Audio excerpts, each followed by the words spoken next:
আসসালামু আলাইকুম রহমতুল্লাহি বারাকাতু। বাইরে ভাই 30টা রমজান রাখার পর, ঠিক আছে, রোজা রাখার পর তারাই নামাজ পর ফজরের নামাজ টামাজ পড়ার পর সবগুলা 30 রমজানের পরের থেকে তোরা যেভাবে ঈদ পালন করতেছ মুসলিম জাতি আমরা বাংলাদেশের, ঠিক আছে, 30টা রোজা রাখার পর যেভাবে তোরা ঈদের দিন থেকে ঈদের 7 দিন পর্যন্ত সাগর পার সুইমিং পুলে যেভাবে একটা মেয়ের উপরে গিয়ে আর 2-4টা ছেলে পরে পানির ডেয়ের সাথে বাইরে খায়, 2-4-5টা ছেলে 2-4-5টা মেয়ে একসাথে বাইরে খায়, তোদের লজ্জা সরম বলতে কোনো কিছু নাই রে ভাই বোন। তোদের ঘরে তো মা বোন আছে আর তোদের ঘরে তো ভাই আছে, তোরা কীভাবে পারো সেভাবে? মানে এই যে রমজানটা চলে গেল, মানুষ রমজানে হইল হেদায়তের মাস, রহমতের মাস, বরকতের মাস, নাজাতের মাস, তোরা ওগুলারে পালন করার পরে শেষে যে যা তোরা ধ্বংস করতে তো রাখার কী দরকার ছিল তোরা?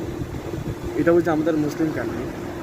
ওরা যেভাবে স্পিকার নিয়ে টাক নিয়ে ঘর থেকে বের হইয়া ডিস্কো ডান্স দিতে আসে, এটা হচ্ছে মুসলিম। C C